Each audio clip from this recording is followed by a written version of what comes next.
So the first message for the church is to live a servant life. మనము దాసుని స్వరూపమును దాల్చి క్రీస్తు యేసునకున్నటువంటి ఆ మనస్సుని కలిగి ఈ లోకంలో భక్తి చేయాలని ప్రభు జ్ఞాపకం చేస్తున్నాడు.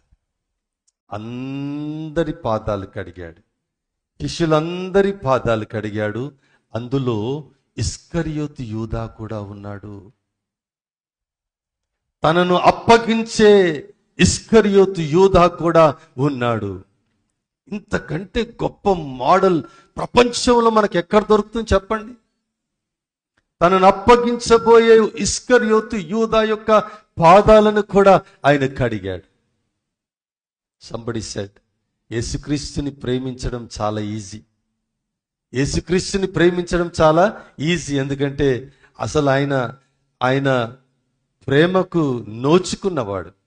ఆయన చూస్తేనే ప్రేమించాలనిపిస్తుంది, ఆయన చూస్తేనే గౌరవించాలనిపిస్తుంది, ఆయన చూస్తేనే, ఆయన బోధలు వింటేనే ఆయన సన్మానించాలనిపిస్తుంది. యేసుక్రీస్తు ప్రభుని ప్రేమించడం కష్టం కాదు, కానీ ఇస్కరియోతు యూదాను ప్రేమించడం కష్టం. ఏమండి, ఎవరైనా పెట్టుకుంటారా పేరు ఇస్కరియోతు యూదా అని? మరి పిల్లలకి పెట్టుకోరు. ఇస్కరియోతు యూదాని ప్రేమించడం కష్టమే, కానీ ప్రభు సెలవిస్తున్నాడు, నేను మిమ్మును ప్రేమించినట్లు.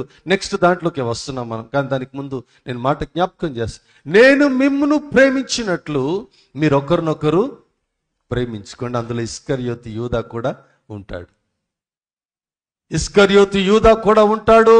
నా ప్రియమైనటువంటి దేవుని సంఘమా, ఇంత స్టాండర్డ్స్కి, ఇంత హై స్టాండర్డ్స్కి మనం ఎదిగి భక్తి చేయాలని ప్రభు జ్ఞాపకం చేస్తూ ఉన్నాడు.